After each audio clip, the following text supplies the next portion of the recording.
আগের ভিডিওতেই শেয়ার করেছি 25শে ডিসেম্বরের পিকনিকের খাওয়া দাওয়ার মেনু। আর আজকে যে ভিডিওটা শেয়ার করছি সেটা হচ্ছে 1 জানুয়ারির দিন বাড়িতে কি কি স্পেশাল মেনু হয়েছিল সেই ভিডিও। এখন তো দুপুরে অফিসে থাকার কারণে তো গরম ভাত খাওয়াই হয় না, তাই মা সেদিনকে একদম গরম গরম ভাত করেছিল একদম খেতে বসার ঠিক কিছুক্ষণ আগেই। আর গরম ভাতে কিছু ভাজাভুজি না হলে হয় বলো, তার জন্য কিন্তু আলু দিয়ে আর পেঁয়াজ কলি দিয়ে একটা ভাজা করেছিল।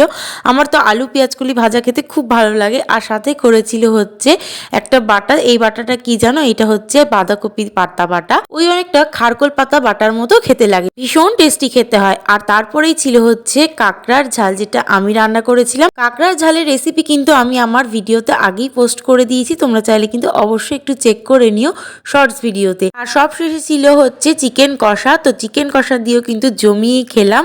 তো 1 জানুয়ারিটা কিন্তু আমাদের খাওয়া দাওয়ার মধ্যে দিয়েই কেটেছে এইভাবে। আচ্ছা, তোমাদের এর মধ্যে কোনটা সব থেকে প্রিয় অবশ্যই কিন্তু আমাকে কমেন্ট করে জানিও। আর ভিডিওটা ভালো লাগলে অবশ্যই একটা লাইক করে দিও। ওকে, বাই।